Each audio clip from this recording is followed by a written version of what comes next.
Hi hello नमस्ते. मी पूजा. मी आणि बरंच काही या यूट्यूब चॅनलवर तुम्हा सगळ्यांचंच अगदी मनापासून स्वागत करते. टिफिनसाठी झटपट असं काय करू शकतो हे प्रत्येक गृहिणीला पडलेला प्रश्न असतो. त्यातलीच एक रेसिपी आज मी तुम्हाला दाखवणार आहे. तोंडलीची भाजी. तोंडलीची भाजी तुम्ही बऱ्याच वेळा केली असेल, पण या पद्धतीने जर केली तर खूप चटपटीत होते.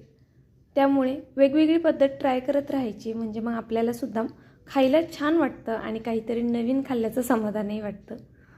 तर आता इथे तोंडली घेतली आहे मी. ही स्वच्छ धुवून घ्यायची आहे आधी. तोंडली चिरल्यानंतरनं शक्यतो मी धुवत नाही. बरं, यामध्ये मी तुम्हाला एक टिपसुद्धा देणार आहे की तोंडली चिरताना बऱ्याच जणांचे हात काळे पडतात बघा. तर ते होऊ नये म्हणून काय करायचं ते सुद्धा सांगणार आहे.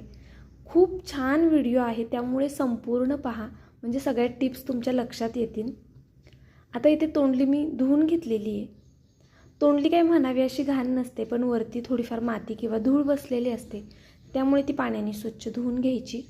त्यानंतर ना अशी एक एक करून मी सगळी तोंडली पुसून घेतली आहे. तुम्ही हवं तर नॅपकिनवरती तोंडली ठेवून ती व्यवस्थित पुसून घेऊ शकता सगळी एकत्र. आणि इथे मी दाखवते आहे की कचरा बघा कसा लागलेला आहे त्याला. तर तोंडलीला आहे ना बारीक बारीक काही ना काही लागलेलं असतं, थोडीशी चिकट असते ना, त्यामुळे कदाचित. पुसून घेतली की मग व्यवस्थित छान स्वच्छ होते. आता सगळी तोंडली आपली पुसून झालेली आहे. तिला चिरायची आहे कशी ते सुद्धा दाखवते, आणि कोणती टीप आहे ती की ज्यामुळे आपले हात खराब होणार नाही ते सुद्धा सांगते. आता इथे मी चॉपिंग बोर्ड घेतला आहे. त्यानंतर ना आपल्याला तोंडली चिरण्यासाठी आधी जवळ तोंडली घ्यायची आहे, चाकू घ्यायचा आहे, आणि आपण डायरेक्ट घेतो आणि असं कट करायला लागतो. पण मग बऱ्याचदा काय होतं, हात खूप काळे होतात आणि नंतरनं वेगळीच होते हाताची स्किन आपल्या, त्याचा चीक हाताला लागल्यानंतरनं. मग त्यासाठी आपण काय करू शकतो हे पुढे सांगतेच आहे, पण प्लीज तोपर्यंत तुम्ही व्हिडिओला लाईक करून घ्या आणि नवीन असाल तर सबस्क्राईबसुद्धा करा. इथे आपल्याला अशी पातळ पातळ तोंडली चिरायची आहे. सुरुवातीला मी तुम्हाला एक तोंडली चिरून दाखवत होते की या पद्धतीने आपण तोंडली चिरणार आहोत. मग नंतरनं व्हिडिओ करता करताच माझ्या लक्षात आलेलं की अरे पण बहुतेक गृहिणींना हा सुद्धा प्रॉब्लेम होतो की हात वगैरे आपले चिकट होतात. मग त्यासाठी आपण काय करू शकतो हे सुद्धा तुमच्यासोबत शेअर करावं म्हणून मग तोंडली चिरायचं थांबवलं आणि पुढे तुम्हाला दाखवते आहे. तेल घेतलेलं आहे मी हातावरती. खूप जास्त तेल घ्यायची गरज नाही आहे, एक 2-3 थेंब घ्यायचे तेलाचे. जे भाजीसाठी आपण तेल वापरतो तेच तेल घ्यायचं. आणि खरंच मी तुम्हाला सांगते, अजिबात हात काळे पडणार नाही किंवा कडक अशी वेगळी स्किन आपली होणार नाही तोंडली चिरण्यामुळे. अशी पातळ पातळ छान आपल्याला तोंडली सगळी चिरून घ्यायची आहे. आणि मध्ये जर तुम्हाला वाटलं की हाताचं तेल बऱ्यापैकी गेले, कारण की जर जास्त भाजी असेल तर मग ती अर्धी चिरून होईपर्यंत हाताचं तेल जाऊ शकतं. तर मग पुन्हा 1-2 थेंब तेलाचे चोळायचे हाताला. आणि नंतरनं आता ही सगळी तोंडली आपली चिरून झालेली आहे. ती मी एका कंटेनरमध्ये भरून ठेवते. त्याचं कारण असं की मी ही रात्रीची चिरून ठेवली आहे, कारण की मला सकाळी टिफिनसाठी करायची आहे. सकाळची खूप घाई असते आणि तोंडली चिरायला वेळसुद्धा लागतो. तर बंद डब्यामध्ये तुम्ही फ्रीजमध्ये ठेवू शकता. ही जसून तशी राहते, काहीच प्रॉब्लेम नाही. त्यामुळे ही पूर्वतयारी जर आपण रात्री करून ठेवली ना, तर मग सकाळचं जास्त धावपळ होत नाही आणि कामं पटापट होतात. तर आता इथे कढई तापत ठेवलेली आहे. आता हा दुसऱ्या दिवशी सकाळी शूट केलेला व्हिडिओ आहे. कढई तापत ठेवली आहे, त्यामध्ये तेल घालून घ्यायचं आहे आपल्याला. तेल थोडं जास्तच घालायचं. इथे मी 2 पळीला पुढे तेल घातलेलं आहे. त्यानंतर यामध्ये आपल्याला मोहरी घालायची आहे. शक्यतो बारीक मोहरीचा वापर करायचा भाज्यांसाठी. जाड मोहरीसुद्धा येते, पण ती खूप दाताखाली टचटच करते आणि बारीक मोहरी दिसायलासुद्धा छान दिसते भाज्यांमध्ये, म्हणून मग बारीक मोहरीचा वापर करायचा. त्यानंतरनं लसूण घातलेला आहे. लसूण आधी ठेचून घ्यायचा आहे, त्यानंतरनं तो चिरायचा, म्हणजे त्याचा अर्क पूर्णपणे उतरतो भाजीमध्ये आपल्या. लसूण घातल्यानंतरनं आपल्याला लगेचच इथे कढीपत्तासुद्धा घालायचा आहे. कढीपत्ता छान फ्रेश असला की मग भाजीला टेस्ट खूप मस्त येते. आणि कढीपत्ता जर तुम्हाला कुरकुरीत झालेला नको असेल, बहुतेक जणांना तो हिरवाच दिसायला हवा असतो, तर मग आधी टोमॅटो घाला, वरतून मग कढीपत्ता घाला, मग तो कुरकुरीत होणार नाही. पण मला कुरकुरीत कढीपत्ता खायला जास्त आवडतो, म्हणून मग मी तेलातच घालते. इथे मी अर्ध्या टोमॅटोचा वापर केलेला आहे. टोमॅटो छान मऊ होऊन द्यायचा. त्यानंतर सुके मसाले ॲड करायचे. मसाल्यांमध्ये मी सगळ्यात आधी मॅगी मसाला घातलेला आहे. त्यानंतर आपल्याला बेडगी मिरची पावडर घालायची आहे.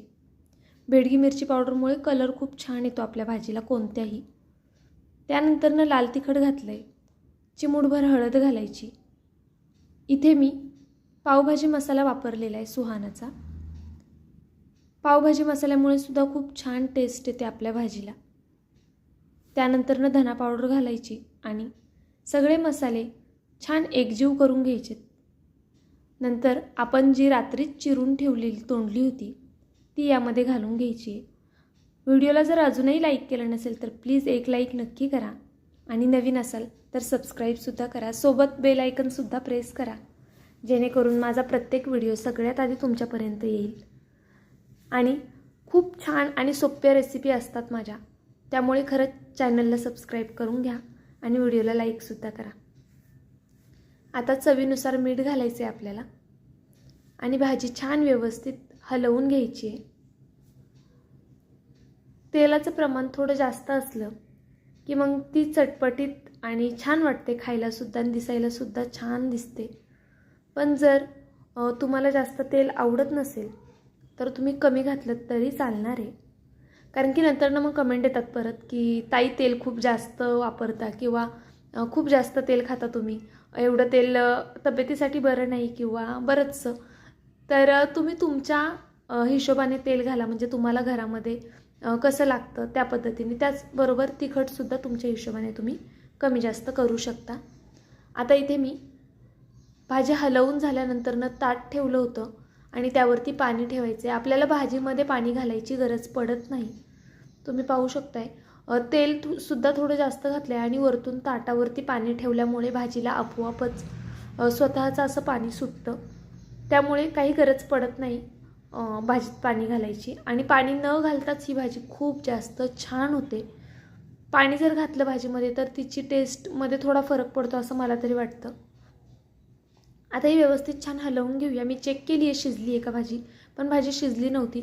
1-2 मिनटं झालेले झाकण ठेवून, त्यामुळे ती काही लगेच शिजली नव्हती. पण पातळ चिरल्यामुळे खूप पटकन शिजते भाजी.